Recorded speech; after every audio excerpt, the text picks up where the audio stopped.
লকডাউনের মধ্যেই অন্য জেলায় যেতে পারবে ধান কাটা শ্রমিক। চট্টগ্রাম থেকে যাচ্ছে 1500।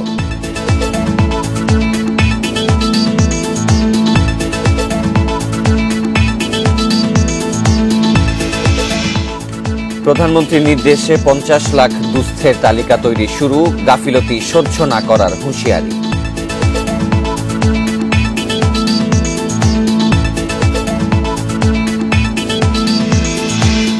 চাঁপাইনবাবগঞ্জে দুর্ভোগে কোয়ারেন্টিনে থাকা ব্যক্তিরা, এক কক্ষে 7-8 জন রাখার অভিযোগ।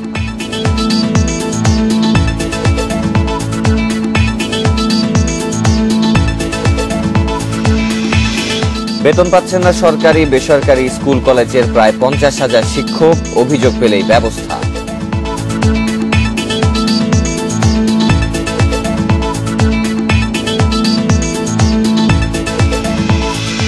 এবং করোনায় যুক্তরাষ্ট্রে প্রাণহানি 40,000 ছাড়ালো, 24 ঘন্টায় 1,500-এর বেশি মৃত্যু।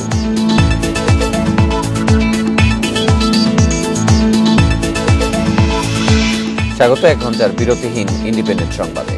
সাথে আছি শাফাত বিন ফরিদ। শুনছিলেন শিরোনাম, এবারে পুরো খবর।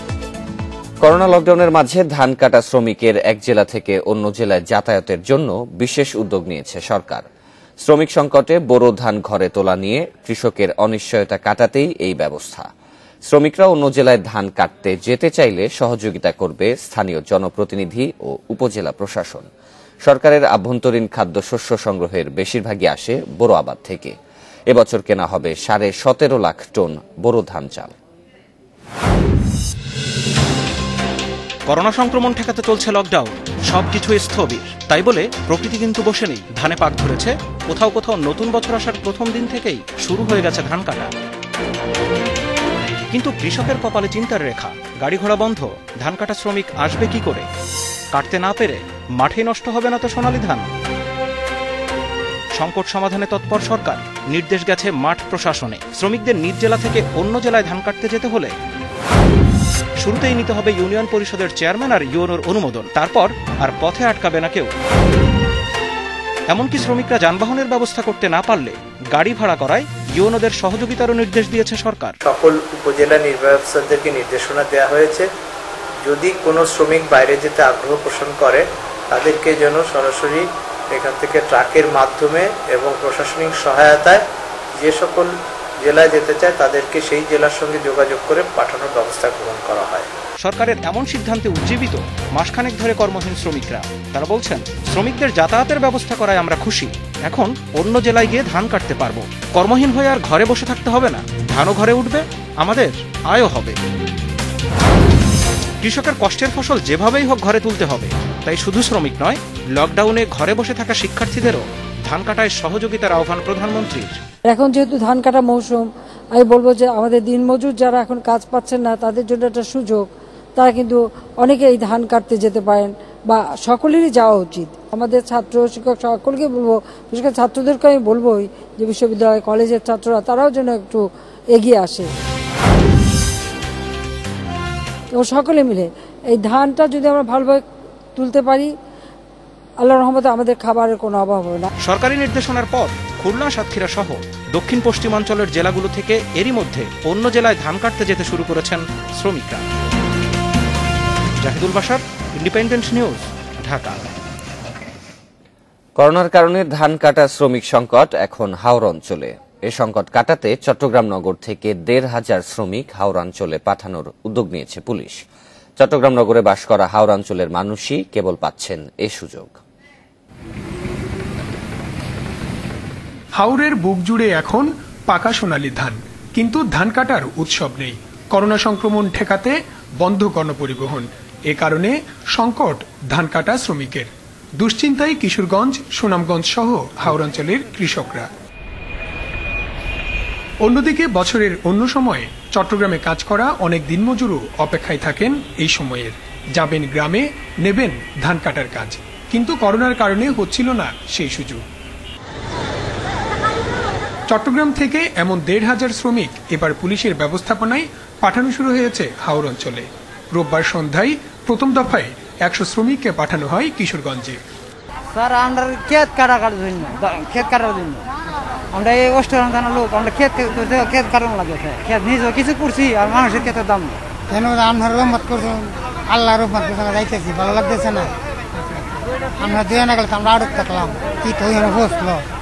পুলিশ বলছে প্রথম দিন 5টি বাসে পাঠানো হলেও পরবর্তীতে 30 থেকে 40টি বাসে করে প্রতিদিন শ্রমিক পাঠানো হবে। করোনা সংক্রমণের ঝুঁকি এড়াতে প্রতি 2 আসনের কোনায় একজন শ্রমিক বসানো হচ্ছে। নেওয়া হয়েছে অন্যান্য সুরক্ষামূলক ব্যবস্থাও। সেফটির যে বিষয়গুলো সেগুলো যথাযথভাবে বজায় রেখেই আমরা পাঠাচ্ছি। আমরা বাসগুলো অলরেডি স্যানিটাইজ করে ফেলেছি এবং সকলের টেম্পারেচার আমরা পরীক্ষা করে দিচ্ছি। এবং এরা কিশোরগঞ্জে গিয়ে তাদের নিজেদের বাড়িতে থাকবে না, এদের থাকার জায়গা আলাদা আছে। আর কিশোরগঞ্জ পুলিশ প্রশাসনের সঙ্গে আমাদের সার্বক্ষণিক যোগাযোগ আছে।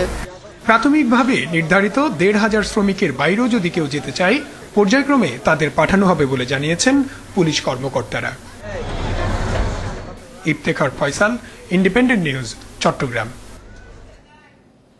এ বিষয়ে আরো জানাতে এবার চট্টগ্রাম থেকে যুক্ত হবেন সহকর্মী ইফতেখার ফয়সাল। ইফতেখার, চট্টগ্রাম থেকে এ পর্যন্ত কতজন ধান কাটা শ্রমিক পাঠানো হয়েছে, এ বিষয়ে পুলিশ প্রশাসনের মন্তব্য কি? গতকাল সন্ধ্যা থেকেই মূলত ধান কাটার শ্রমিকদের পাঠানোর যেই উদ্যোগ সেটি বাস্তবায়ন শুরু হয়েছে এবং এরই মধ্যে চট্টগ্রামের বাকুলিয়া থানা এলাকায় বসবাসকারী প্রায় 100 জনকে 5টি বাসে করে গতকাল পাঠানো হয় এবং তারা বলছেন আজকে থেকে সেই বাসের পরিমাণ বাড়ানো হবে। চট্টগ্রামে এসালম গ্রুপের যে সঙ্গে কথা হয়েছে এবং তারা 40টি বাস দিতে রাজি হয়েছেন ধান কাটার শ্রমিক পাঠানোর জন্য। তো আজকে সন্ধ্যা থেকে মূলত 40টি বাসে করে সেখানে শ্রমিক পাঠানো হবে। আর পুলিশের পক্ষ থেকে 1,500 শ্রমিকের একটি তালিকা করা হয়েছে যারা বাকুলিয়া এলাকায় বসবাস করে।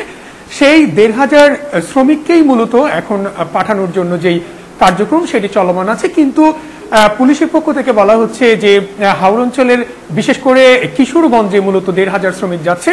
তো তাদের যেই পাঠানোর যে বিষয়টি সেটি এরই মধ্যে অনেকের নজরে এসেছে এবং সেই খবর পেয়ে অনেকেই থানায় প্রতিদিন যোগাযোগ করছেন এবং সুনামগঞ্জ থেকে প্রায় 47 জন এরই মধ্যে চট্টগ্রামের বাকুলিয়া থানায় যোগাযোগ করেছে এবং তারাও কিন্তু সেখানে ধান কাটতে যেতে চান এবং তাদেরকেও সেখানে পাঠানোর উদ্যোগ নেওয়া হবে বলে আমাদেরকে বাকুলিয়া থানার যিনি ভারপ্রাপ্ত কর্মকর্তা তিনি আমাদেরকে জানিয়েছেন। তো পুলিশ প্রশাসনের পক্ষ থেকে তাদের মূলত একটি সুরক্ষামূলক ব্যবস্থার মাধ্যমেই পাঠানো হচ্ছে। আমরা দেখেছি যে বাসগুলোকে জীবাণুনাশক ছিটানো হয়েছে এবং পাশাপাশি আমরা দেখেছি যারা সেখানে যাচ্ছেন তাদেরও যে সুরক্ষামূলক যেসব ব্যবস্থা সেই ব্যবস্থাগুলো পুরোপুরি নিয়েই মূলত তাদেরকে সেখানে পাঠানো হচ্ছে এবং পুলিশের পক্ষ থেকে বলা হচ্ছে যে যদি ভবিষ্যতে আরো বেশি সংখ্যক শ্রমিক চট্টগ্রাম থেকে যেতে চায় সেক্ষেত্রেও তারা তাদেরকে পাঠানোর যে উদ্যোগ সেই উদ্যোগগুলো নেবে। তো এই ছিল মোটামুটি চট্টগ্রামের খবর। চট্টগ্রাম থেকে জানাচ্ছিলেন আমাদের সহকর্মী ইফতেখার ফয়সাল। প্রধানমন্ত্রীর নির্দেশে সারা দেশে 50 লাখ দুস্থের তালিকা তৈরি হচ্ছে। এরই মধ্যে কাজ শুরু করেছে জেলা প্রশাসক।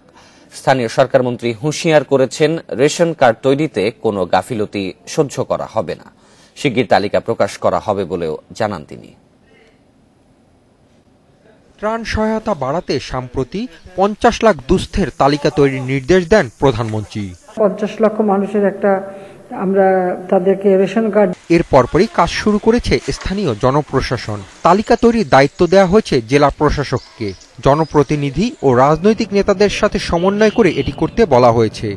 যারা দরিদ্র এবং নিম্ন আয়ের মানুষ, যারা করোনার কারণে এফেক্টেড, তাদের সকলকে খাদ্য সহায়তা প্রদান করা হবে এবং সেই লক্ষ্যে কার্ড তৈরি করে তাদের ডোর টু ডোর বাড়িতে পৌঁছে দেওয়া হবে। এটা সরকার নির্দেশনা পাওয়া মাত্রই খুলনায় কার্যক্রম শুরু হয়েছে। বর্তমান অবস্থা বিবেচনা করে সরকার সিটি কর্পোরেশন পর্যায়ে কিন্তু আমাদের এই কার্ডের মাধ্যমে চাউল বিক্রির সিদ্ধান্ত গ্রহণ করেছে।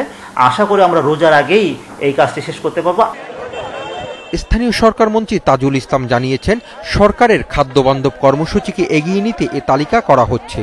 এখানে কেউ দুর্নীতি করলে কঠোর ব্যবস্থা নেওয়া হবে বলে জানিয়েছেন তিনি। এটা পপুলেশন ওয়াইজ করা একটা পদ্ধতি অনুসরণ করা হবে। অনিয়মের ব্যাপারটা আসলে একেবারে কোনোভাবে বরদাস্ত করা হবে না। যদি কোথাও কোনো অনিয়ম তথ্য পাওয়া যায় তাহলে তাদের বিরুদ্ধে ব্যবস্থা নেওয়া হবে। এই তালিকায় কেউ বাদ পড়লে তা যাচাই বাছাই করার সুযোগ থাকবে বলে জানান স্থানীয় সরকার মন্ত্রী। Hasib Mahmud Shah, independent news, Dhaka. ব্রাহ্মণবাড়িয়ায় জানাজায় লাখো মানুষের জমায়েত ঠেকাতে প্রশাসন ব্যর্থ হয়েছে বলে জানিয়েছেন স্বাস্থ্যমন্ত্রী জাহিদ মালেক। রোববার দুপুরে মহাখালী থেকে নিয়মিত অনলাইন ব্রিফিংয়ে তিনি একথা জানান। এ ধরনের জমায়েতের কারণে করোনা সংক্রমণ আরও ছড়িয়ে পড়তে পারে বলেও শঙ্কা প্রকাশ করেন স্বাস্থ্যমন্ত্রী। এদিকে শনিবার সকালে লকডাউন উপেক্ষা করে ব্রাহ্মণবাড়িয়ার সরাইলে জানাজায় লাখো মানুষের সমাগমের ঘটনায় সরাইল থানার ওসির পর সার্কেল এএসপিকেও প্রত্যাহার করেছে প্রশাসন। এরই মধ্যে তদন্ত শুরু করেছে ৩ সদস্যের কমিটি। তাদের ২৩ এপ্রিলের মধ্যে প্রতিবেদন দিতে বলা হয়েছে। এর আগে শনিবার সরাইল থানার ওসিকে প্রত্যাহার করা হয়, সরানো হয় সার্কেল এএসপিকেও। এছাড়াও আশুগঞ্জের ৩টি ও সরাইলের ৫টি গ্রামকে ঝুঁকিপূর্ণ বিবেচনায় বিশেষ নজরদারির আওতায় আনা হয়েছে। এই সময় এই ধরনের জামায়াত খুবই ক্ষতিকর হয়েছে। আশঙ্কা করি অনেক লোক আক্রান্ত হয়তোবা হয়েছে। এই ধরনের দায়িত্বহীন কাজ হওয়া উচিত হয় না। এখানে প্রশাসন নিয়ন্ত্রণ করতে ব্যর্থ হয়েছে। এ বিষয়ে আরো জানাতে এবার ব্রাহ্মণবাড়িয়া থেকে যুক্ত হবেন সহকর্মী জাবেদ রহিম।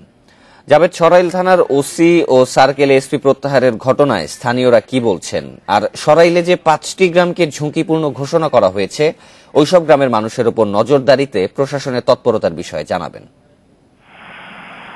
জি, আপনি সরাইল থানার এলাকাতেই ঘটনাটি ঘটেছে, নামাজ হয়েছে, সেটি সরাইলের একটি গ্রাম বেরতলা।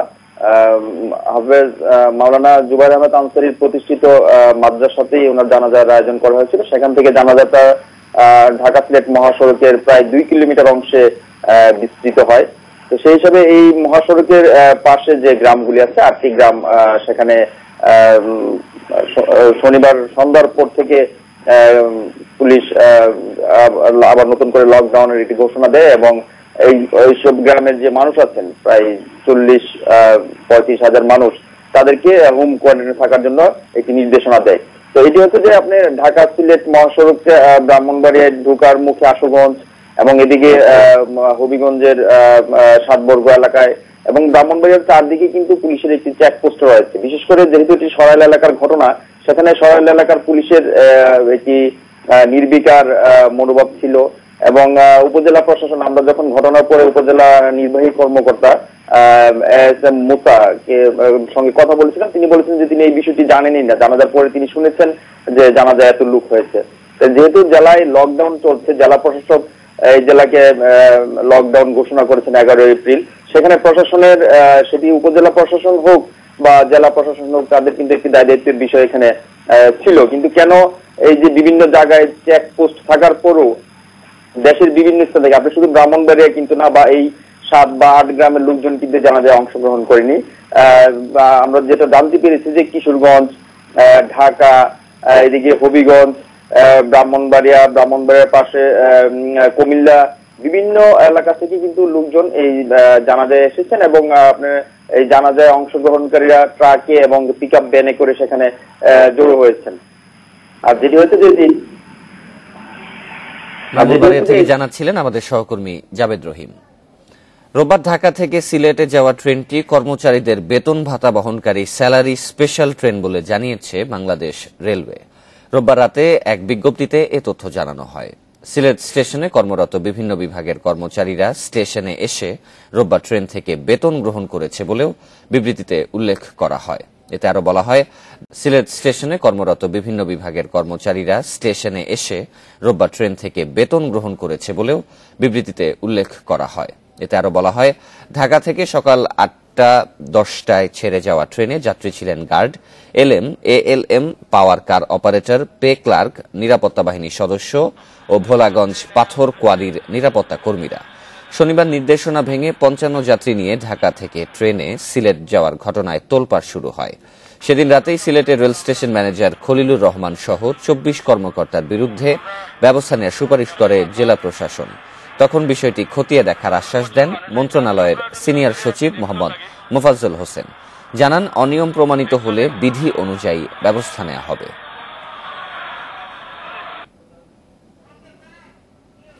করোনা সংক্রমণ রোধে সরকার নির্দেশিত সামাজিক দূরত্ব এখনো মানছেন না অনেক এলাকার সাধারণ মানুষ। রাজধানীর অনেক জায়গায় মানুষের সমাগম চোখে পড়ার মতো। লকডাউন মানাতে সেনাবাহিনী ও আইন শৃঙ্খলা বাহিনীর সদস্যদের তৎপরতা রয়েছে রাজধানীর বিভিন্ন এলাকায়। এ বিষয়ে আরও জানাতে এবার রাজধানীর ওয়ারি থেকে যুক্ত হবেন সহকর্মী খালেদ রায়হান। রায়হান, আজ রাজধানীর সড়ক পরিস্থিতি কেমন দেখছেন এবং ওয়ারির সর্বশেষ অবস্থা জানাবেন। আইন শৃঙ্খলা বাহিনী কি নতুন কোনো পদক্ষেপ নিয়েছে? দেখুন, আপনি নিশ্চয়ই জানেন যে রাজধানীর মধ্যে যে কয়েকটি এলাকা ঝুঁকিপূর্ণ, তার মধ্যে সবচেয়ে ঝুঁকিপূর্ণ এলাকা আইডিসিআর তথ্য মতে এই ওয়ারি এলাকা। আমি এখন যে জায়গাটিতে দাঁড়িয়ে আছি, আমার ঠিক পেছনের যেই গলিটি রয়েছে এই গলিতেই কিন্তু আমরা স্থানীয়দের কাছ থেকে যতটুকু জানতে পেরেছি 7 জন এখানে আক্রান্ত হয়েছে, যাদের মধ্য থেকে 2 জন কিন্তু মারা গেছেন। তারপরেই এই গলিটিকে লকডাউন করে দেওয়া হয়, বিশেষ করে একটি বাসাকে পুরোপুরি তালাবদ্ধ করে দেওয়া হয়। কিন্তু এখানে সকাল থেকে এসে আমরা যে চিত্রটি দেখতে পেয়েছি, আপনি নিশ্চয়ই দেখতে পাচ্ছেন যে এখানে মানুষের যে অবাধ যাতায়াত সেটি কিন্তু রয়ে গেছে। কারণ যেটি আইইডিসি এর পক্ষ থেকে, স্বাস্থ্য অধিদপ্তরের পক্ষ থেকে বারবার বলা হচ্ছিল যে লকডাউন এলাকার যে মূল বিষয়টি, যে মানুষজন ঘরে থাকবেন, পুরো রাজধানীবাসীকে, পুরো দেশবাসীকে কিন্তু বলা হয়েছিল ঘরে থাকার জন্য, জরুরি কাজ ছাড়া কেউ যাতে না বের হন। এবং লকডাউন এলাকার যে নির্দেশনাগুলো ছিল তার মধ্যে অন্যতম ছিল যে লকডাউন করা যে বাসাটি থাকবে, যে গলিটি থাকবে, সেখান থেকে কেউ যাতে না বের হতে পারে, না প্রবেশ করতে পারেন। আমরা টোলাবাগের ক্ষেত্রে দেখেছিলাম সেখানে আইন শৃঙ্খলা রক্ষাকারী বাহিনীর সদস্যদেরকে মোতায়েন করা হয়েছিল যাতে কেউ না বের হতে পারেন। কিন্তু এই যে ওয়ারি সবচেয়ে ঝুঁকিপূর্ণ যে এলাকাটি রাজধানী, ঠিক এই রাস্তাতেই আমরা জানতে পেরেছি 7 জন আক্রান্ত হয়েছেন। সেই জায়গায় আপনি দেখতে পাচ্ছেন মানুষের অবাধ চলাচল। লকডাউন বলতে রাজধানীবাসী শুধুমাত্র এই গলির এই প্রান্ত থেকে ও প্রান্তে বাস টানিয়ে লকডাউন এলাকা লিখে রাখাটাকেই শুধুমাত্র লকডাউন বলে মনে করছেন বলেই কিন্তু এখন পর্যন্ত মনে হচ্ছেন। এবং এই লকডাউন এলাকায় যে সকল বিধি নিষেধ রয়েছে, মানুষজনের যাতায়াতে যে বিধি নিষেধ রয়েছে, সেগুলোকে কিন্তু একেবারেই তোয়াক্কা করছেন না তারা। তার পাশাপাশি আশেপাশের এলাকা থেকে যদি কোথাও তাদের যাওয়া লাগছে, সেই ক্ষেত্রেও তারা এই রাস্তা থেকে যদি কারো কাছে মনে হয় যে এখান থেকে সহজে যেতে পারবেন বা শর্টকাট ওয়েতে যেতে পারবেন, তাহলে তারা এই সড়কটিকে ব্যবহার করছেন। শুধু তাই না, আমরা দেখেছি এই গলির মধ্যে থেকে যে ভ্যানগুলো থাকে, যে ভ্যানে করে কাঁচা সবজি বিক্রি হয়, সেই ভ্যানও গাড়ি এখানে ঢুকেছে। মুরগি যারা বিক্রি করেন তারা ঢুকেছেন, বাস উঠিয়ে তারপর বিভিন্ন ব্যক্তিগত যে সকল যানবাহন রয়েছে সেগুলো আমরা প্রবেশ করতে দেখেছি। এবং যেই ভবনটিতে আসলে লকডাউন করা হয়েছে বা আক্রান্ত হয়েছে বলে আমরা জানতে পেরেছি, সেই ভবন থেকে আমরা দেখেছি লোকজনের আসলে বাইরে যাওয়া এবং প্রবেশ করা। সবচেয়ে বড় কথা হচ্ছে সচেতনতার যে অভাব, যেটি বারবার করে বলা হচ্ছে।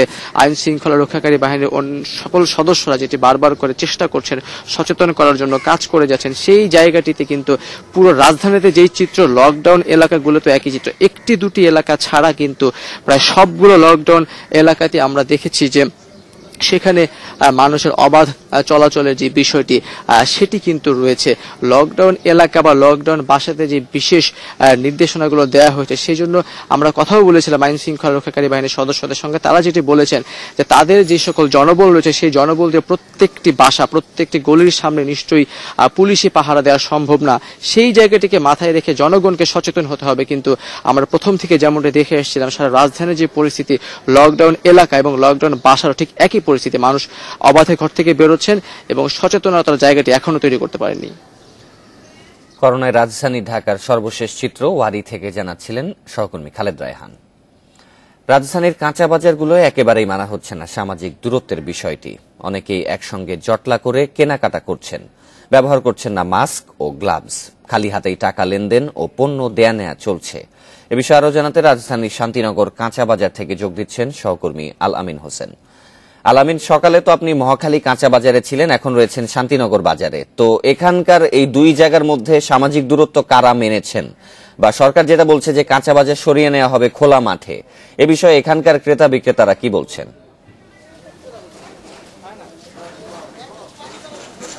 প্রথমত আসলে এটা ঢাকা দক্ষিণ সিটির একটি অংশ এবং এইখানে এইরকম কোনো নির্দেশনা এখানকার কাঁচা বাজারের ব্যবসায়ী যারা রয়েছেন তারা আসলে এখন পাননি।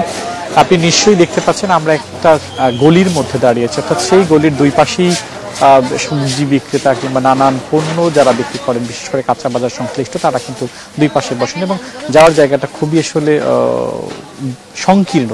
ক্যামেরা অপারেশন আসলে আমরা দিতে পারছি না, কারণ এতটাই সংকীর্ণ যে সেখানে আসলে দেখানোর মতো কিছু নাই। এর আগে আর এইখানটাতে আমরা জানতে চেয়েছিলাম যে হাত ধোয়ার ব্যবস্থা করা হয়েছে কিনা, কেউ কেউ ব্যবসায়ীরা বলছেন হাত ধোয়ার ব্যবস্থা করা হয়েছে ভিতরে বাজার কমিটির পক্ষ থেকে। তবে এইটিকে আসলে সরিয়ে নেওয়ার মতো কোনো পরিকল্পনা এখন পর্যন্ত এখানকার ব্যবসায়ী যারা রয়েছেন তারা জানা নেই। তবে এই বাজারটিতে সামাজিক দূরত্ব কিন্তু একদমই মানা হচ্ছে না। এর আগে আমরা দেখেছি যে শান্তিনগর যে আমরা যেই পাশে দাঁড়িয়েছি তার উল্টো পাশে ব্যানে করে, অর্থাৎ অস্থায়ী যে বিষয়গুলো থাকে, বাজারগুলো থাকে, সেখানেও তারা কেউ কেউ সবজি বিক্রি করছেন, কেউ মাছ বিক্রি করছেন, নিত্য প্রয়োজনীয় পণ্য বিক্রি করছেন, এবং সেখানেও দেখেছি মানুষ জটলা বেঁধে কেনাকাটা করছেন। অর্থাৎ সেইখানে কিন্তু আপনার সামাজিক দূরত্ব রক্ষা করার একটা সুযোগ আছে, যেহেতু ফাঁকা জায়গা, ফাঁকা রাস্তা, স্পেসও আছে। সেখানেও কিন্তু ব্যক্তিগত সচেতন যে মানুষ যারা ক্রেতা তারা সেটি কোনোভাবেই মানছেন না, এবং সেখানে তারা নিজেদের মতো করে জটলা করে দাঁড়িয়ে তারা কেনাকাটা করছেন। আর এখন আপনি আমার পিছনে ঠিক যেটি দেখতে পাচ্ছেন, এটির অবস্থা আসলে খুবই সংকীর্ণ, খুবই জায়গার অভাব নেই। এই জায়গাটিতে আসলে অন্য কোথাও সরানো যাবে কিনা এরকম কোনো পরিকল্পনার কথা তো আগেই বলেছি ব্যবসায়ীরা নেই। তবে এখানে সামাজিক দূরত্ব কোনোভাবে নিশ্চিত একদমই হওয়া যায় না। আর একমুখী যে বিষয়ে পুলিশের পক্ষ থেকে, ডিএমপির পক্ষ থেকে নির্দেশনা দেওয়া হয়েছিল যে একমুখী যাতায়াতের একটি ব্যবস্থা, সেটিও আসলে এখানে কোনোভাবেই মানা হচ্ছে না। অর্থাৎ আপনি যে এখান থেকেই ঢুকছেন, এখান থেকেই বের হচ্ছেন, আবার কেউ মাস্ক ছাড়া বের হচ্ছেন, কেউ মাস্ক সহ বের হচ্ছেন, আপনি নিশ্চয়ই দেখতে পাচ্ছেন। আপনি আমার ক্যামেরা পার্সন অত্যন্ত কষ্ট করে আপনাদেরকে দেখাচ্ছেন যে যেই সংকীর্ণ জায়গাটুকু, অর্থাৎ যেই স্বাস্থ্যবিধি বা বিশ্ব স্বাস্থ্য সংস্থা বা IDCR এর পক্ষ থেকে যতটুকু সামাজিক দূরত্ব রক্ষা করার কথা বিধান মেনে দেওয়া হয়েছিল, তা কিন্তু কোনোভাবেই অন্তত এই জায়গাটাতে মানা একদমই অসম্ভব। হয়তো আপনি নিশ্চয়ই দেখতে পাচ্ছেন। আবার এখান থেকে একমুখীর যে বিষয়টা, আমরা কিন্তু সেই রকম কোনো নির্দেশনা পাইনি যে আপনি এখান থেকে ঢুকবেন। তবে এই যেই ঢোকার পথের কিছু দোকান যদি সরিয়ে দেওয়া যেত, ক্রেতারা যারা সচেতন ক্রেতা তারা বলছেন যে নিত্য প্রয়োজনীয় পণ্য কিনতে হবে, সেক্ষেত্রে ঢোকার মুখে যে দোকানগুলো রয়েছে সেটি যদি সরিয়ে রাস্তার পাশে নিয়ে আসা হতো, কিংবা পুলিশের পক্ষ থেকে 20 ফিট বা 25 ফিট দূরত্বে রাখার যে নির্দেশনাটি দেওয়া হয়েছে সেটি যদি দেওয়া হতো, তাহলে হয়তো বা কিছুটা সামাজিক সুরক্ষা বা সামাজিক দূরত্ব যেটাই বলেন না কেন সেটি মানা সম্ভব হতো। স্বাস্থ্যবিধির কথা যদি বলি, আপনি জানেন জনস্বাস্থ্য বিশেষজ্ঞরা বরাবরই তাগিদ দিয়ে থাকেন।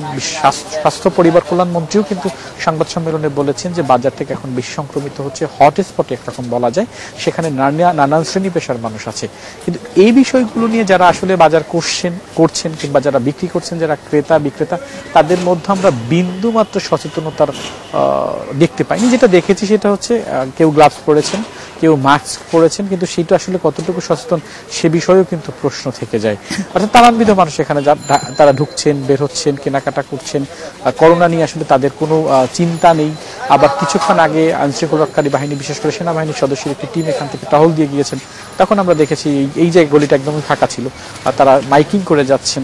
তখন কিন্তু ফাঁকা থাকে। যখন পুলিশ কিংবা র্যাব অথবা অন্যান্য বাহিনীর সদস্যরা তখন আসে, তখন কিছুটা হলেও আপনি নিশ্চয়ই দেখতে পাচ্ছেন একদিক থেকেই ঢুকছে, আবার এখান থেকেই বের হচ্ছে, এবং একটু কিন্তু গায়ে গায়ে ঘেঁষে বের হচ্ছে। অর্থাৎ কোনোভাবেই সামাজিক দূরত্ব কিন্তু মানা হচ্ছে না।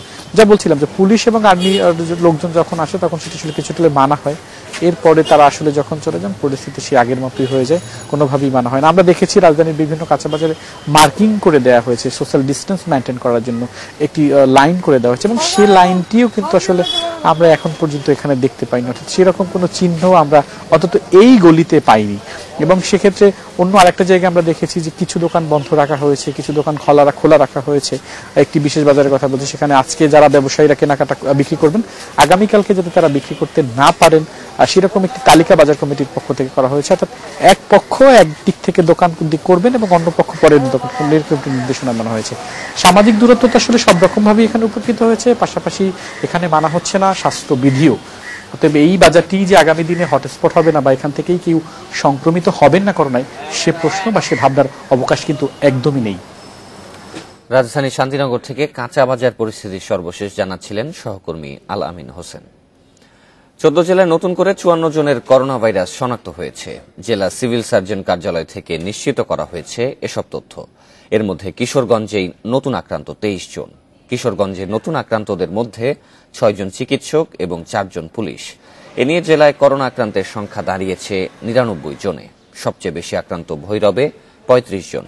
ময়মনসিংহ মেডিকেল কলেজে হাসপাতালের ল্যাবে 15 জনের কোভিড-19 পজিটিভের বিষয়টি নিশ্চিত হয়েছে। এর মধ্যে ময়মনসিংহের 12 জন, শেরপুরে 2 জন ও জামালপুরের 1 জন। রংপুরের মিঠাপুকুর স্বাস্থ্য কমপ্লেক্সের এক নারী চিকিৎসক করোনায় আক্রান্ত।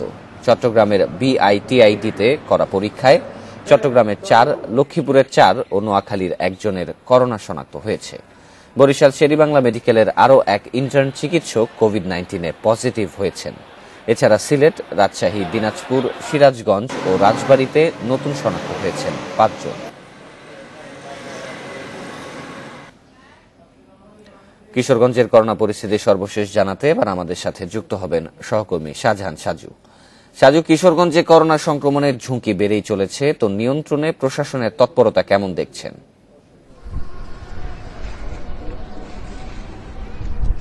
যে আপনি যেটা বলছিলেন, কিশোরগঞ্জ এখন করোনার হটস্পট হিসেবে চিহ্নিত হয়ে যাচ্ছে। লাফিয়ে লাফিয়ে কিশোরগঞ্জের করোনা সংক্রমণ বাড়ছে। কিছুদিন আগেও 5-6 দিন আগেও কিশোরগঞ্জে প্রতিদিন 1 জন, 2 জন বা 4 জন শনাক্ত হতো।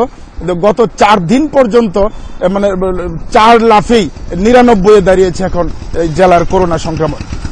শনাক্ত হয়েছে মোট 99 জন। এর মধ্যে 25 জন ডাক্তার রয়েছেন, 20 জন রয়েছেন স্বাস্থ্যকর্মী, 9 জন রয়েছেন পুলিশ কর্মকর্তা, 1 জন অ্যাসিলেন্টও রয়েছেন এর মধ্যে। কিশোরগঞ্জের করোনা পরিস্থিতি এখন আস্তে আস্তে একটু খারাপের দিকে যাচ্ছে। এর পিছনে যে কারণগুলি আমরা মানে জানতে পেরেছি, আপনি জানেন যে কিশোরগঞ্জে হাওড়াঞ্চল এখন ধান কাটা শুরু হয়েছে। প্রশাসন ধান কাটার যে শ্রমিক, সেই শ্রমিক আসার জন্য কোনো বাধা নেই, বিধিনিষেধ নেই। ওই শ্রমিক আসার অজুহাতে কিশোরগঞ্জে এখনো প্রতিদিন মাইক্রো পিকআপ ভরে ভরে সাধারণ জনগণও কিশোরগঞ্জে ঢুকছে। প্রশাসন এ বিষয়ে যদি তৎপর না হয়, বিজ্ঞজনেরা বলছেন যে কিশোরগঞ্জ আরো অবনতির দিকে যাবে। গত 24 ঘন্টায় 40 জনের নমুনা পরীক্ষা করে 23 জন শনাক্ত হয়েছেন। এ নিয়ে জেলায় মোট 99 জন এখন পর্যন্ত আক্রান্ত। প্রশাসন যতটুকু মানুষকে বোঝাচ্ছেন, একটু ঢিলে ঢালাভাবেই বোঝাচ্ছেন। বিজ্ঞজনরা বা আমরা যতটুকু জানতে পেরেছি বা দেখতে পেরেছি, প্রশাসন যদি একটু কঠোর না হয়, কিশোরগঞ্জ আরো অবনতির দিকে যাবে এবং যাচ্ছে। ঘরে থাকছে না মানুষ, বাজারে আসছে, রোডঘাটে অযথাই মানে অহেতুক কারণে। আমরা অনেকে জিজ্ঞেস করেছি আপনারা কেন আসছেন, তারা কোনো আরেকটি বিষয় জানাবেন যে ভৈরব উপজেলায় তো আক্রান্তের সংখ্যা বেশ বেড়েছে, তো এখানে কি ধরনের ব্যবস্থা নেওয়া হয়েছে করোনা প্রতিরোধ করার ক্ষেত্রে? জি, আপনাকে আমি এই বিষয়টা জানিয়ে রাখি। এ পর্যন্ত যে 99 জন আক্রান্ত হয়েছেন, এর মধ্যে 35 জনই ভৈরবের এবং 9 জন পুলিশ আক্রান্ত হয়েছেন। এই 9 জন পুলিশও মানে ভৈরবেরই। আর ভৈরবের উপজেলা স্বাস্থ্য কমপ্লেক্সের যে আরএমও, উনি নিজেও আক্রান্ত হয়েছেন এবং তাছাড়া ভৈরবের ব্যবসায়ী, ভৈরবের হাসপাতালে আরো কর্মকর্তারাও আক্রান্ত হয়েছেন এবং অ্যাসিলেন্ট 1 জন যে জেলায় আক্রান্ত হয়েছেন, ওটাও ভৈরবের। বিশেষ করে কিশোরগঞ্জের 13টি উপজেলায় ভৈরব এখন সবচেয়ে মানে বেশি আক্রান্তের সংখ্যা দিন দিন বাড়ছে। এই বিষয়ে প্রশাসন আমাদেরকে জানিয়েছেন যে ভৈরবের প্রতি আমাদের একটা বাড়তি নজরদারি আছে। ভৈরব প্রশাসনের সঙ্গে আমার কথা হয়েছে। ভৈরব প্রশাসন আমাকে জানিয়েছেন যে ভৈরব এখন যেহেতু জেলার সবচেয়ে বেশি আক্রান্ত এবং এই জন্যই ভৈরবে আমাদের বাড়তি নজরদারি আছে। ভৈরবের মানুষ যাতে রাস্তাঘাট, হাট বাজার বা ওই সামাজিক দূরত্ব বজায় রাখে, মূলত বিষয়টা এই বিষয়ে সর্বোচ্চ তৎপর রয়েছেন যতটুকু পারা যায়। তবে আমরা যে জিনিসটা ধারণা করছি, প্রশাসন যদি আরো কঠোর নজরদারিতে না যায় বা কঠোরভাবে নিয়ন্ত্রণ না করে, তাহলে ভৈরব সহ কিশোরগঞ্জের 13টি উপজেলায় করোনা আক্রান্তের অবনতির দিকেই যাবে। এই ছিল কিশোরগঞ্জের আমার সর্বশেষ করোনা আপডেট। পরবর্তী আপডেট আমি আসলে আপনাকে জানিয়ে দেব। কিশোরগঞ্জের করোনা পরিস্থিতি সর্বশেষ জানাচ্ছিলেন সহকর্মী শাহজাহান সাজু। 4 জেলা থেকে সরকারের খাদ্য বান্ধব কর্মসূচির 1118 বস্তা চাল জব্দ করেছে প্রশাসন। এর মধ্যে রাজবাড়ীর পাংশা থেকে 134 বস্তা চাল সহ গ্রেপ্তার করা হয়েছে 1 জনকে। উপজেলা নির্বাহী কর্মকর্তা মোহাম্মদ রফিকুল ইসলাম জানান, উপজেলার বাঁশআঁড়া এলাকার একটি দোকানে অভিযান চালানো হয়। এ সময় 134 বস্তা সরকারি 1 জনকে। উপজেলা নির্বাহী কর্মকর্তা মোহাম্মদ রফিকুল ইসলাম জানান, উপজেলার বাঁশআঁড়া এলাকার একটি দোকানে অভিযান চালানো হয়। এ সময় 134 বস্তা সরকারি চাল ও 135 প্যাকেট পাট বীজ উদ্ধার করা হয়। গ্রেপ্তার করা হয় দোকান মালিক আব্দুর রাজ্জাককে। তার দাবি, যশাই ইউপি চেয়ারম্যান সিদ্দিকুর রহমান মণ্ডল ওই বস্তাগুলো তার দোকানে রেখে যান। এদিকে জামালপুরের ইসলামপুর উপজেলার গুঠাইল বাজার থেকে 98 বস্তা সরকারি চাল জব্দ করা হয়েছে, তবে পালিয়ে যায় কালোবাজারিরা। এছাড়া দিনাজপুরের ঘোড়াঘাট উপজেলার সিংড়া ইউনিয়ন থেকে 879 বস্তা, আশুলিয়ার নলাম থেকে 10 বস্তা ও মাদারীপুর থেকে 7 বস্তা চাল উদ্ধার করা হয়েছে। করোনা দুর্যোগে দুস্থদের মাঝে চাল বিতরণে অনিয়মের অভিযোগ উঠেছে সাভারের কাউন্দিয়া ইউনিয়নের চেয়ারম্যান আতিকুর রহমান খান শান্তর বিরুদ্ধে। বিষয়টি খতিয়ে দেখতে কমিটি গঠন করেছে উপজেলা প্রশাসন। অভিযুক্ত চেয়ারম্যানের দাবি, বেশি মানুষকে ত্রাণ দিতে গিয়ে মাথাপিছু অন্তত 5 কেজি করে চাল কম দিয়েছেন তিনি।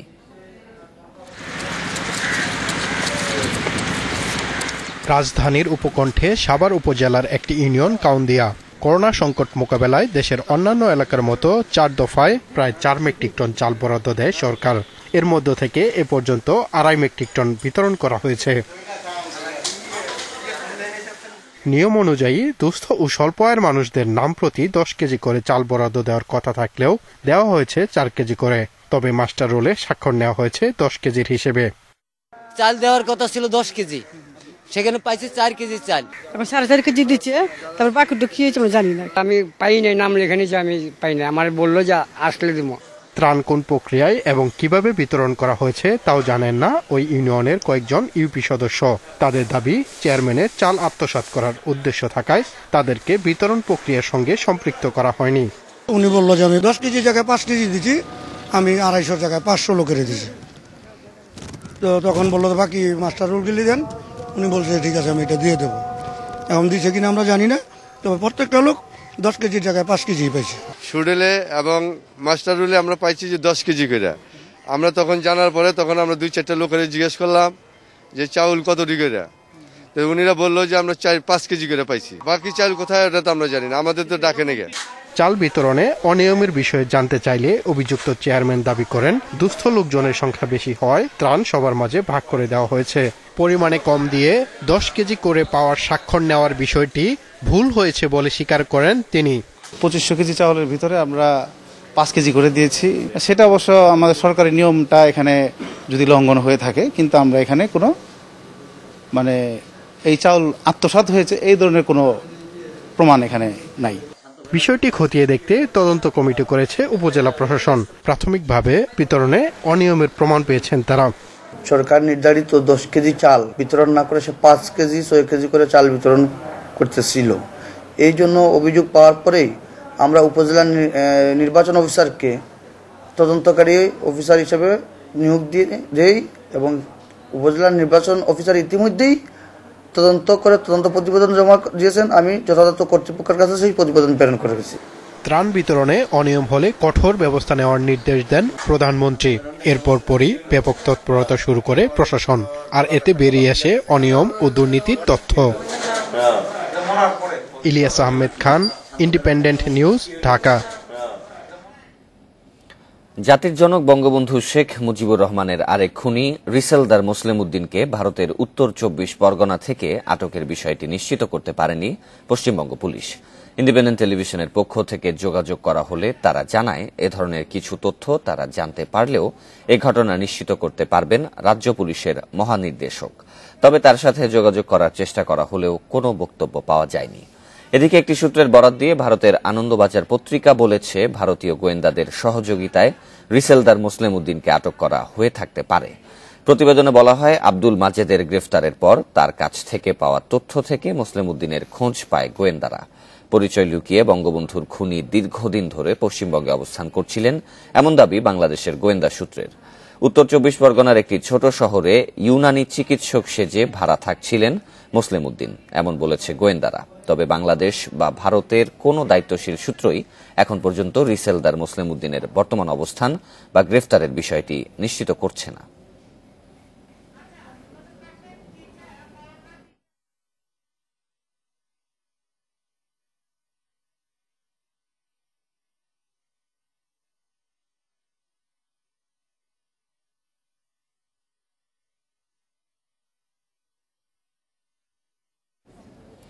করোনা সংক্রমণ ঠেকাতে বন্ধ দেশের সব শিক্ষা প্রতিষ্ঠান বন্ধ থাকায় বেতন পাচ্ছেন না বেসরকারি স্কুল কলেজের প্রায় 50,000 শিক্ষক। এই অভিযোগ শিক্ষকদের সংগঠনগুলোর। এ অবস্থায় শিক্ষা মন্ত্রণালয় বলছে, অভিযোগ পেলে তদন্ত করে নেওয়া হবে ব্যবস্থা। রাজধানীর একটি স্কুলের শিক্ষক তিনি। ওই স্কুল এমপিওভুক্ত হলেও তিনি নন এমপিও। এখনো পাননি গত মাসের বেতন। কবে পাবেন তাও নিশ্চিত হতে পারেননি প্রতিষ্ঠান থেকে। এ অবস্থায় সংকটে পড়েছেন তিনি। ঘর ভাড়াও দিতে পারতেছি না, আবার কেনাকাটা যে করব তারও সুযোগ সুবিধা নেই। কিভাবে যে আমরা আমাদের সামনের দিনগুলি কাটবে এ নিয়ে আমাদের সবসময় টেনশন, চিন্তায় রাত কাটে। শিক্ষকদের সংগঠনগুলো বলছে, এরকম এমপিওর বাইরে থাকা অনেক শিক্ষক স্কুল কলেজ থেকে মার্চের বেতন পাননি। অনেক নামী প্রতিষ্ঠান শিক্ষকদের বলেছে, করোনা পরিস্থিতিতে যতদিন বন্ধ থাকবে ততদিন বেতন হওয়ার সম্ভাবনা কম। অনেক প্রতিষ্ঠানের সভাপতি নাই কিংবা প্রধান শিক্ষক দূরে, যে লকডাউনে আছে, যার ফলে শিক্ষকরা কিন্তু আসলে আমরা একটা ক্রাইসিস মুহূর্তে আছি। তারা বেতন পাচ্ছে না। তারা এই যে শিক্ষকদের অবস্থা, তারা কিন্তু কাউকে আসলে এই কথাগুলি বলতে পারে না। বেতন না দেয়া বেশ কয়েকটি শিক্ষা প্রতিষ্ঠানের সঙ্গে যোগাযোগ করলে তারা এ বিষয়ে বক্তব্য দিতে চাননি। শিক্ষা মন্ত্রণালয় শিক্ষকদের বেতন ঠিকভাবে দেয়ার আহ্বান জানিয়েছে। এই বিষয়ে এখনো আমরা কোনো লিখিত বা সুনির্দিষ্ট অভিযোগ পাইনি। অভিযোগ পেলে অবশ্যই আমরা আমাদের মন্ত্রণালয়ের তরফ থেকে তদন্ত করে প্রয়োজনীয় কার্যক্রম গ্রহণ করব। করোনা সংক্রমণ রোধে গত 18 মার্চ থেকে বন্ধ রয়েছে দেশের সব শিক্ষা প্রতিষ্ঠান। অনেক শিক্ষা প্রতিষ্ঠান আছে যারা শিক্ষার্থীদের কাছ থেকে মোটা অঙ্কের টাকা টিউশন ফি হিসেবে নেয়, সেই সাথে নানা অজুহাতে বছর জুড়ে অতিরিক্ত ফি আদায় করে থাকে। এরাও শিক্ষকদের বেতন আটকে রেখেছে। এ অবস্থায় এসব প্রতিষ্ঠানের মূল উদ্দেশ্য কেবল ব্যবসা করা কিনা, এমনটাই প্রশ্ন তুলেছেন সংশ্লিষ্টরা। নূরে আলম, ইন্ডিপেন্ডেন্ট নিউজ, ঢাকা। করোনায় 24 ঘন্টায় মারা গেছেন 4883 জন। এর মধ্যে সবচেয়ে বেশি যুক্তরাষ্ট্রে মৃত্যু হয়েছে 1500-র বেশি। এ নিয়ে দেশটিতে মোট প্রাণহানি ছাড়ালো 40,000, আর আক্রান্ত হয়েছে 7.5 লাখেরও বেশি মানুষ। এছাড়া যুক্তরাজ্যে 596 জনের মৃত্যুর পর মোট প্রাণহানি ছাড়িয়েছে 16,000।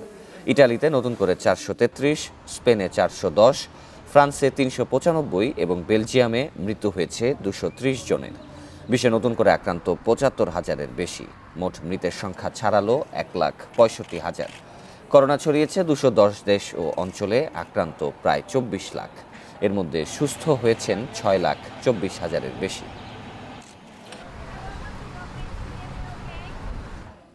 আপনারা দেখছেন 1 ঘন্টার বিরতিহীন ইন্ডিপেন্ডেন্ট সংবাদ। সংবাদে আরও যা দেখবেন, করোনায় আক্রান্ত হয়ে সারা দেশে মারা গেছেন আরও 7 জন। এর মধ্যে নারায়ণগঞ্জেরই 4 জন। এ নিয়ে মৃতের সংখ্যা দাঁড়ালো 91 জনে, আর নতুন করোনা শনাক্ত হয়েছেন 312 জনের। সামাজিক সংক্রমণ বেড়ে করোনা রোগী সারা দেশে ছড়িয়ে পড়ছে, এমন মন্তব্য করে স্বাস্থ্যমন্ত্রী জাহিদ মালেক বলেন, স্বাস্থ্যবিধি মেনে না চললে তার ফলাফল ভালো হবে না। দেশে গত 24 ঘন্টায় শনাক্ত রোগীদের মধ্যে 75%ই ঢাকা ও নারায়ণগঞ্জের মানুষ। সারা দেশে 19টি ল্যাবে 24 ঘন্টায় 2634টি নমুনা পরীক্ষায় নতুন রোগী শনাক্ত হয়েছে 312 জন। এতে করে দেশে মোট শনাক্ত রোগীর সংখ্যা দাঁড়ালো 2456 জনে। দেশে গতকাল পর্যন্ত মোট করোনা শনাক্তদের মধ্যে রাজধানী ঢাকার বাসিন্দা 843 জন। এছাড়া ঢাকার পাশের 3 জেলা নারায়ণগঞ্জ, গাজীপুর ও নরসিংদীতে মোট শনাক্ত রোগীর সংখ্যা 568 জন। অর্থাৎ মোট শনাক্ত রোগীদের অর্ধেকেরই বেশি রাজধানী এবং তার আশপাশের মানুষ। এদের মধ্যে প্রশাসন, ডাক্তার ও সংবাদকর্মীরা বেশি আক্রান্ত হয়েছে বলে জানান মন্ত্রী। করোনা ভাইরাস প্রতিরোধের মূল হাতিয়ার হলো সংক্রমণ রোধ করা। অবস্থার পরিপ্রেক্ষিতে আমরা সিদ্ধান্ত নিয়েছি আরো কয়েকটি হাসপাতাল করোনা আক্রান্ত রোগীদের জন্য প্রস্তুত এখনই করা। সরকার 26 মার্চ থেকে সাধারণ ছুটি ঘোষণার পর 2 দিনে ঢাকা থেকে বিভিন্ন জেলায় চলে যায় প্রায় 1.5 কোটি মানুষ। প্রশাসনের ব্যর্থতার কারণেই ঢাকা থেকে করোনা ভাইরাস সারা দেশে ছড়িয়ে পড়ে, অভিযোগ স্বাস্থ্যমন্ত্রীর।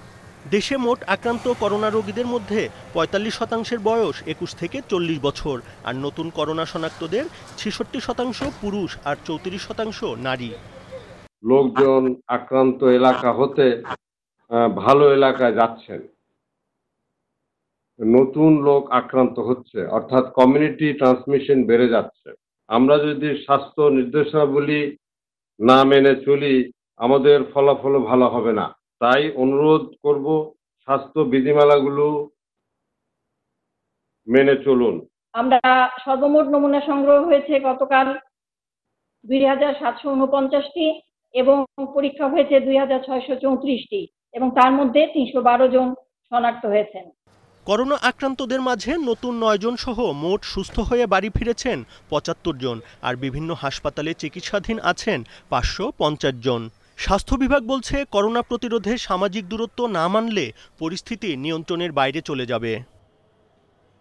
Buddhadeb Kundu, independent news, Dhaka. রাজধানীর সোহরাওয়ার্দী মেডিকেল কলেজ ও হাসপাতালের 6 চিকিৎসক করোনা ভাইরাসে আক্রান্ত। এই ঘটনায় তারা সহ 18 চিকিৎসককে পাঠানো হয়েছে আইসোলেশনে। হাসপাতাল কর্তৃপক্ষ জানায় আক্রান্ত 6 চিকিৎসক কোনো রোগীর সংস্পর্শে এসেছিলেন কিনা তা এখনও নিশ্চিত হওয়া যায়নি। সংশ্লিষ্টরা বলছেন রোগীদের অনেকেই সংক্রমণের বিষয়টি গোপন করছেন, ফলে এটি কমিউনিটি ট্রান্সমিশন কিনা তা নিশ্চিত করা যাচ্ছে না। সেই সাথে হাসপাতালে ব্যবস্থাপনা ত্রুটির কারণেও রোগ ছড়াচ্ছে বলে অভিযোগ করেন চিকিৎসকেরা। করোনা সংক্রমণ ঠেকাতে নতুন করে লকডাউন করা হয়েছে পটুয়াখালী ও মানিকগঞ্জ। এ নিয়ে লকডাউন ঘোষণা হলো 39 জেলা।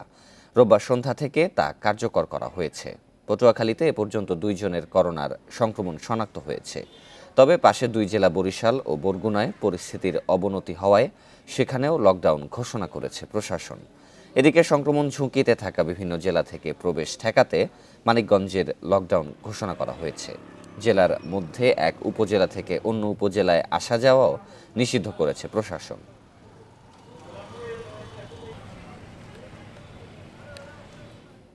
দুর্ভোগে রয়েছেন চাঁপাইনবাবগঞ্জে প্রাতিষ্ঠানিক কোয়ারেন্টিনে থাকা ব্যক্তিরা। ভুক্তভোগীদের অভিযোগ, শহরের পিটিআইয়ে স্থাপিত কোয়ারেন্টিন সেন্টারের একটি কক্ষে 7 থেকে 8 জনকেও থাকতে হচ্ছে। ফলে মানা হচ্ছে না সামাজিক দূরত্বের বিধি, নেই কোনো সুরক্ষা উপকরণও। এতে বাড়ছে করোনা সংক্রমণের ঝুঁকি। করোনা সতর্কতার অংশ হিসেবে চাঁপাইনবাবগঞ্জে এ পর্যন্ত 46 জনকে রাখা হয়েছে প্রাতিষ্ঠানিক কোয়ারেন্টিনে। পৌর এলাকায় পিটিআইয়ে স্থাপিত কোয়ারেন্টিন সেন্টারে তাদের পর্যবেক্ষণে রাখা হয়েছে। তবে সেখানে নানা অব্যবস্থাপনার অভিযোগ করছেন কোয়ারেন্টিনে থাকা ব্যক্তিরা। বিভিন্ন জেলা থেকে আসা 7 থেকে 8 জনকে গাদাগাদি করে একটি কক্ষে রাখা হচ্ছে বলে অভিযোগ তাদের। ভুক্তভোগীদের আরও অভিযোগ, শয্যার অভাবে কোয়ারেন্টিনে থাকা অনেককেই থাকতে হচ্ছে মেঝেতে, মানা হচ্ছে না সামাজিক দূরত্বও। এছাড়া হাত ধোয়ার জন্য সাবান নেই, রয়েছে প্রয়োজনীয় খাবার পানির সংকট। ফলে কমছে না সংক্রমণ ঝুঁকি। এখানে তো অনেকেই আছি, ধরেন এক জায়গাতে 3 ফিট যে দূরত্ব থাকার কথা সেটাও নাই, কিন্তু এখন বাইরে আছি, এখন আছি এই জায়গায়। ধরেন এক রুমে 10 জন আছে বা 5 জন আছে, 6 জন আছে, 7 জন আছে। যারা নারায়ণগঞ্জ থেকে এসেছে তারা আলাদা। টয়লেট কোনো হ্যান্ড ওয়াশ নাই, সাবান ছিল না, এসে একজন ব্যক্তিগতভাবে সাবান কিনে দিয়েছে কয়েকটা টাকা দেওয়ার কারণে, এখন সাবান আছে। এখন বর্তমানে পানি নাই, এক জায়গাতে বসে থেকে সবাই গল্প করতে বাধ্য হচ্ছে, কারণ থাকার কোনো ওয়ে নেই। যেখানে বাতাস পাচ্ছে ওখানে বসে থাকতেছে আর কি। এসব অভিযোগের কথা কিছুটা স্বীকার করে নিয়েছেন জেলা সিভিল সার্জন।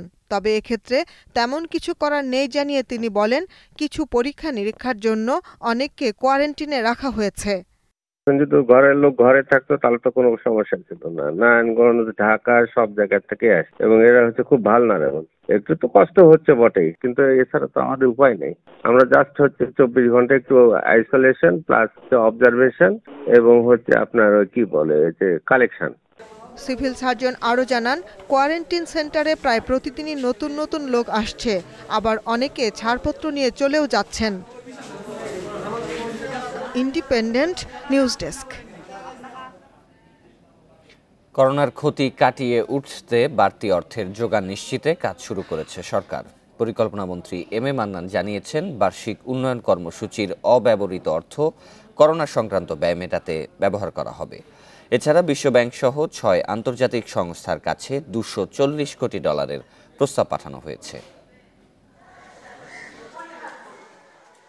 করোনার প্রভাব মোকাবিলায় প্রায় 1 লাখ কোটি টাকা প্রণোদনা ঘোষণা করেছে সরকার, যার মধ্যে আছে দুস্থদের জন্য জরুরি খাদ্য, নগদ অর্থ থেকে শুরু করে শিল্প ও বাণিজ্যে কম সুদের ঋণ। তবে দুশ্চিন্তাও আছে, ব্যবসা বাণিজ্য স্থবির হয়ে যাওয়ায় কমবে সরকারের রাজস্ব আয়। অর্থবছর শেষে যা লক্ষ্যমাত্রা থেকে প্রায় 1 লাখ কোটি টাকা কম হবে বলে আশঙ্কা করছে গবেষণা সংস্থাগুলো।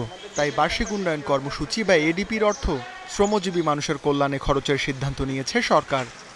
রাজস্ব যেটা আমরা সংগ্রহ করছি যাই হোক সেটাকে আরো বাড়াতে হবে। এছাড়া আমরা আমাদের যে সেন্ট্রাল ব্যাংক আছে সেখানে আমরা কিছু ব্যবস্থা আছে, যে সিআরআর বলে, রেপো বলে কিছু মেকানিজম আছে, এইগুলোর মাধ্যমে আমরা তারল্য পরিমাণ বিভিন্ন ব্যাংকের কাছে বাড়াতে পারি। এদিকে অর্থের বাড়তি চাহিদা মেটাতে বিশ্বব্যাংকের কাছে $75 কোটি, এশীয় উন্নয়ন ব্যাংকের কাছে $50 কোটি প্রস্তাব পাঠিয়েছে সরকার। $75 কোটি আশা করা হচ্ছে আন্তর্জাতিক মুদ্রা তহবিল IMF এর কাছে।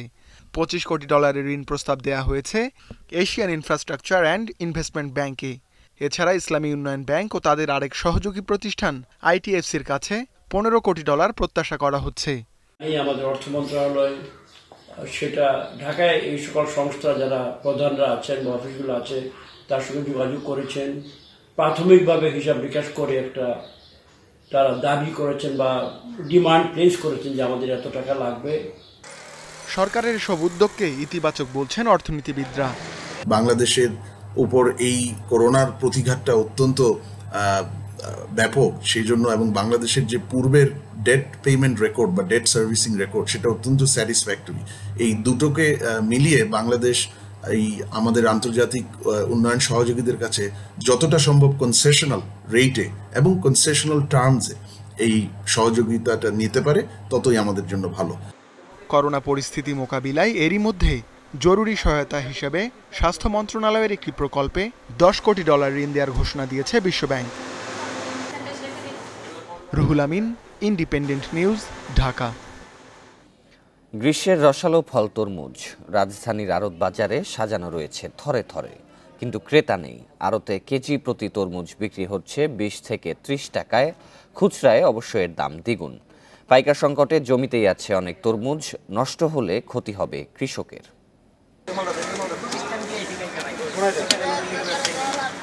মধুমাস জ্যৈষ্ঠের শুরু রসালো তরমুজ দিয়ে। রাজধানীর অন্যতম বড় দুই ফলের আড়ত বাদামতলী ও কারওয়ান বাজারে সবুজ ও কালচে সবুজ দুই ধরনের তরমুজের ছড়াছড়ি। তবে নেই হাঁকডাক, নেই ক্রেতাদের ভিড়। করোনা সংক্রমণ ঠেকাতে চলছে টানা ছুটি। মানুষের ঘরে থাকার নির্দেশনা বিপাকে পাইকাররা।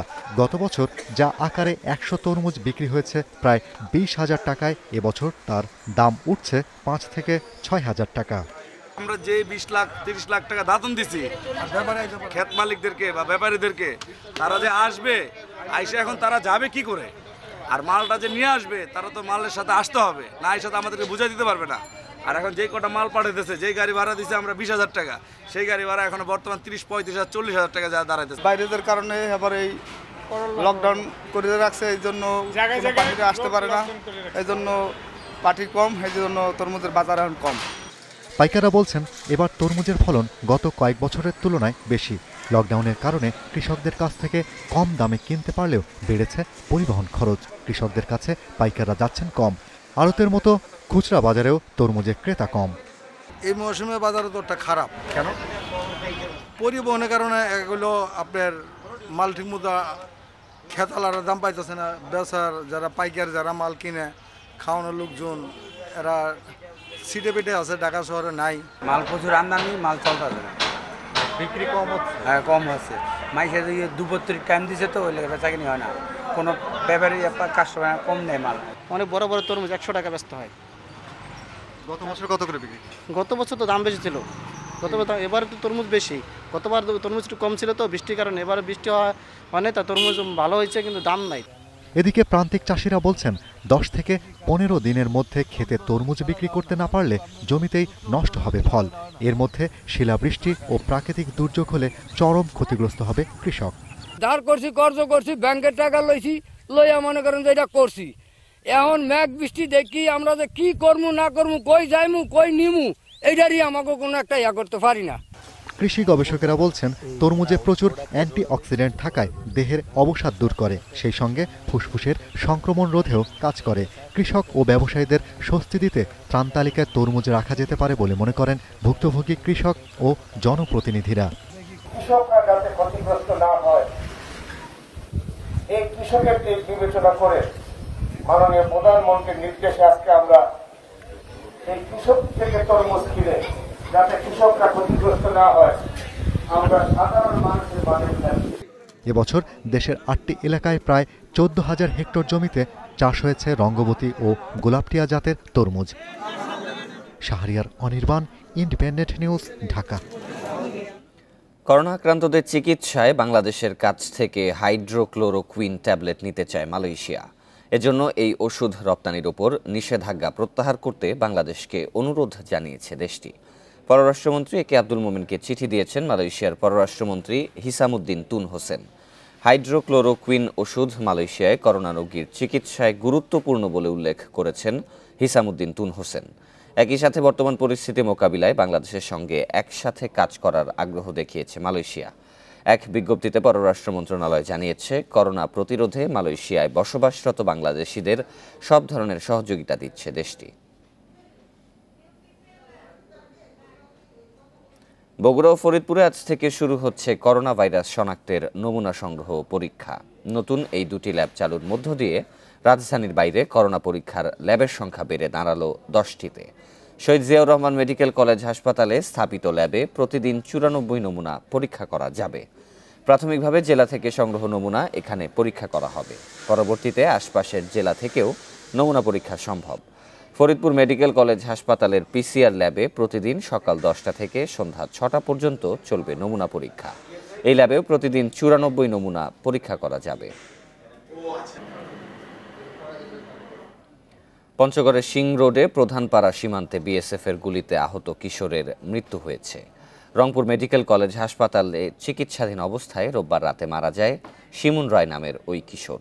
নীলফামারী 65 বিজিবি ব্যাটালিয়নের অধিনায়ক লেফটেন্যান্ট কর্নেল মামুনুল হক জানান, রোববার বিকেলে প্রধানপাড়া সীমান্তের কাছে নিজেদের পাট খেতে বেড়া দিচ্ছিলেন শিমুন।